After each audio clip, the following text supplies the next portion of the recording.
भगवान कृपा करके दो मार्ग बताए, एक प्रवृत्ति मार्ग, एक निवृत्ति मार्ग।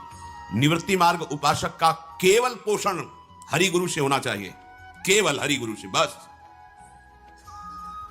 अगर हरि गुरु के सिवा निवृत्ति मार्ग का पोषण कहीं, जैसे बोले भिक्षावृत्ति से तो गुरु आज्ञा है ना, आचार्य आज्ञा है, वो अपने गुरु की आज्ञा से जीता है।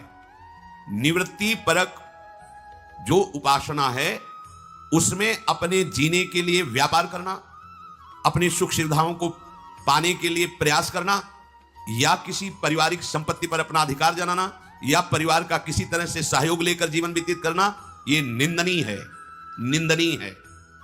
एकमात्र हरि गुरु का आश्रय लेकर इस मार्ग में, अन्य भरोसा अन्य आश्रय बिल्कुल नहीं। श्री पूज्य रघुनाथ दास गोस्वामी जी महाराज राधा कुंड में जो आज भी विराजमान है, अव्यक्त मूर्ति, बड़ी महिमा है।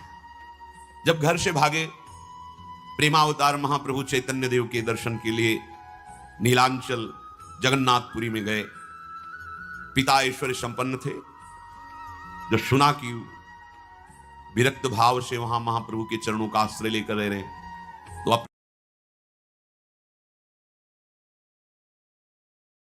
अपने यहां से कई सेवक, रसोईया, धन, भोग सामग्री सब, मेरा लाडला पुत्र भजन करेगा, अब वो वापस तो आएगा नहीं, हर महीने करोड़ों की संपत्ति भेजेंगे, उसको पवाओ और संतों को पवाओ, वो जैसी आज्ञा करे वैसी उसकी सेवा करो, मेरा पुत्र है, सब सुविधाएं भेज दें। 2-4 दिन तो भोग बना, महाप्रभु भी पाए, अन्य जन पाए। वैराग्य प्रवृत्ति असहनशील हो गई, नहीं मैं पिता के द्वारा दिए हुए इस सुविधा को स्वीकार नहीं करूंगा। महाप्रभु ने कुछ नहीं कहा, यह प्रवृत्ति है, वैराग्य की प्रवृत्ति है। तत्काल रसोईया जितनी भी सुविधाएं उनका तुरंत वापस चले जाइए, और आज के बाद कभी वहां से कोई सुविधा मत लाना। और वो महापुरुष जगन्नाथ जी के दरबार में खड़े होकर सिंह पौर पर जैसे सब भिक्षुक ऐसे खड़े हो जाते, जो मिलता उससे उधर। सामर्थ्य कितनी, राजा महाराजाओं जैसा ऐश्वर्य है, भेजा पिता ने, नहीं स्वीकार किया। अगर हम निवृत्ति मार्ग के उपासक हैं और कहीं कोई व्यापार, कहीं कोई कुछ, किसी भी तरह का हम प्रयास करते हैं अपने जीने का, वो कलंक है, वो निंदनीय। आप निवृत्ति मार्ग नहीं है, आप नाटक कर रहे हैं निवृत्ति मार्ग का, लेकिन आप निवृत्ति मार्ग में ये श्लोक जीवन का थर्मामीटर है।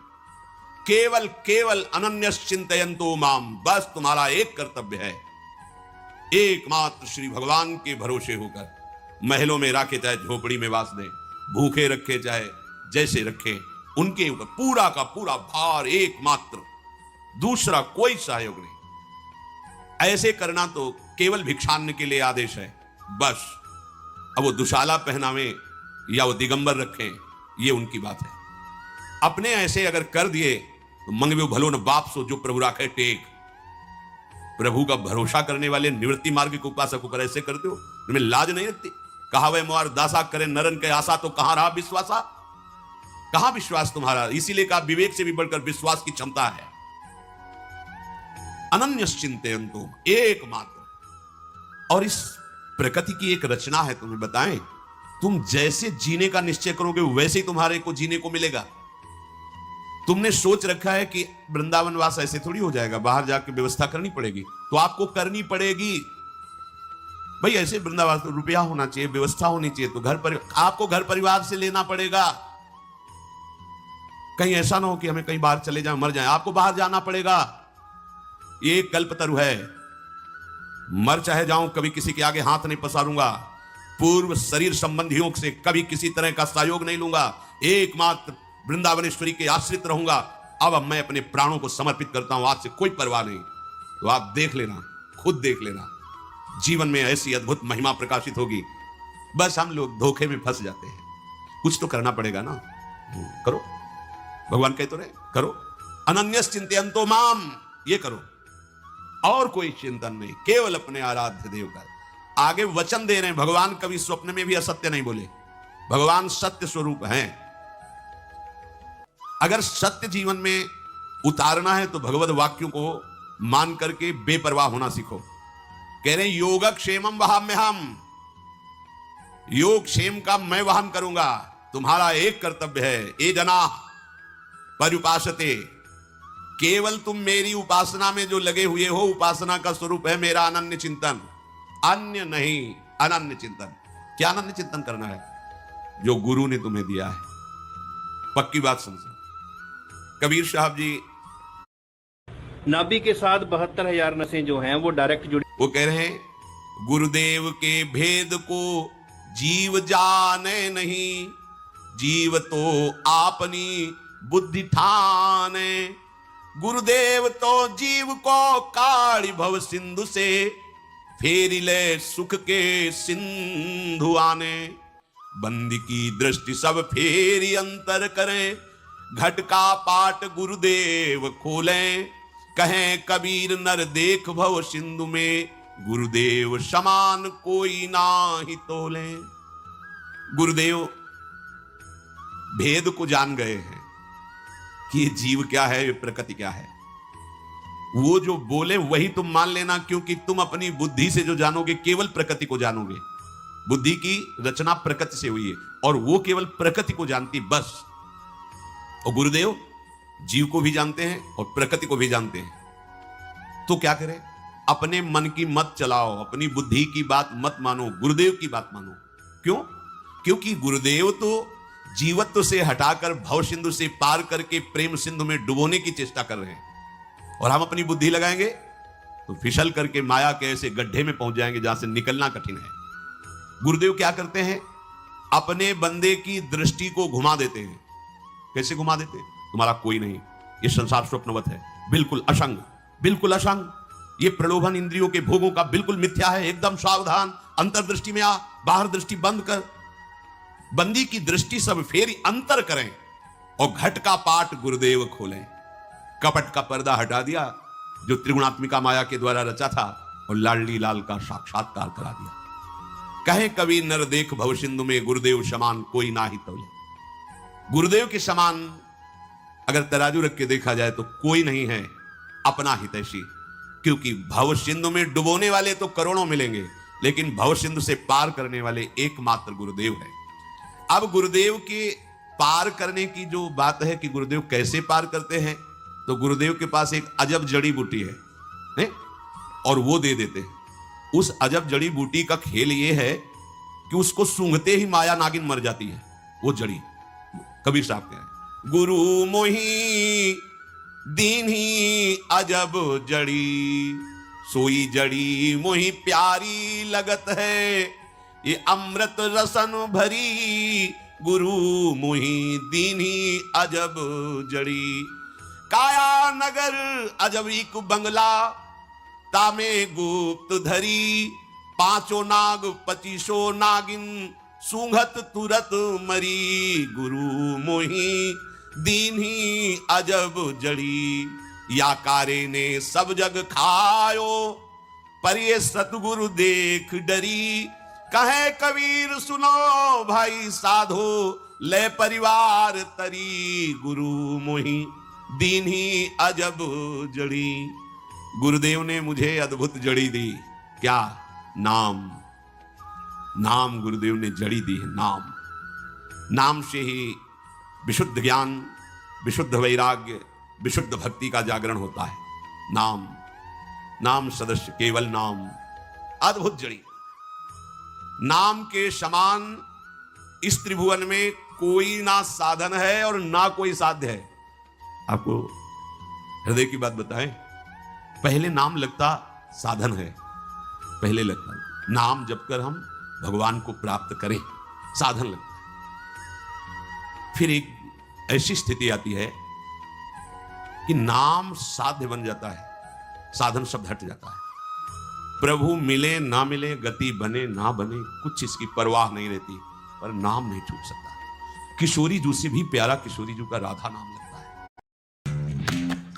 गर्लफ्रेंड लालजू से भी प्यारा लालजू का नाम लगता है। मतलब कैसे तुम्हें बताएं, बस हृदय की ऐसी कुछ गति हो जाती है, नहीं चाहिए, कुछ नहीं चाहिए, कुछ नहीं, मतलब कुछ नहीं, बस ये जो नाम चल रहा है ये कभी बंद ना हो, ये सतत चलता रहे। हे मेरे प्राणाराध्य, कुछ नहीं चाहिए, भले नरक में रखना, पर ये नाम जो चल रहा है ये कभी, अब इसको आप प्रवचन मत समझना, जीवन की बात हम अपनी कह रहे हैं। हमारे हृदय में था, नाम एक साधन है, जिसका साधन करके हम निर्विकार होकर साध्य स्वरूप परमात्मा को प्राप्त होते हैं, ऐसा शास्त्रों में भी वर्णन है और वही धारणा बनाएगी।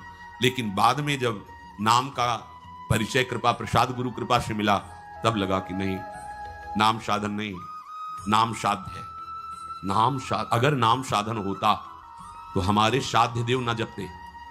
हमारे साध्य देव किशोरी किशोर जो है ना, तो हरि रसना राधा राधा रट, हा राधा राधिका पुकारत, लालू महाराज, लाडली जी महाराज, राधा राधा मां बद वत्स कृष्ण कृष्ण बद, श्याम श्याम बद, सुख को गोदी में, राधा राधा मत बोल, कृष्ण कृष्ण बोल, श्याम श्याम बोल। और स्वयं मधुमती नाम की वीणा लेकर श्री लालजू महाराज के नाम का गुणगान करते हैं। श्यामेति सुंदर वरेति मनोहरेति, कंदर्प कोटि ललितेति सुनागरेति, सोत्कंठ मन्य गृह्णति मुहुराकुलाक्षी। अशुभ प्रवाह करते हैं, श्याम सुंदर श्याम सुंदर, कोटि कंदर्प दमनीय प्रभु के नाम का उच्चारण, लाडली जू लालजू। अब बोलो, अगर नाम साधन है तो हमारे साध्य देव आराध्य देव परस्पर नाम जप करते हैं। नाम आराध्य देव का भी आराध्य देव निकला। पहले तो चले तो पता चला नाम साधन है, आराध्य देव साध्य है, लेकिन जब नाम ने परिचय दिया तो पता चला कि ये तो आराध्य देव का भी आराध्य देव है। बोले कब भगवान मिलेंगे? क्यों? अभी तुम्हें विश्वास नहीं तुम्हारी जिह्वा पे राधा नाम है, अब तुम्हें क्या चाहिए? इसका मतलब तुम जप नहीं कर रहे हो, सुमिरन नहीं कर रहे हो। ये प्रश्न नहीं रहता कब मिलेंगे, कितना जपने पर मिलेंगे। नहीं चाहिए, जो चल रहा है वो हो। जब हम जानते भी नहीं थे तब गुरुदेव ने दिया, और जो गुरुदेव ने दिया जब पाया तो कुछ बकाया ही नहीं रह गया, कुछ बकाया नहीं रह गया।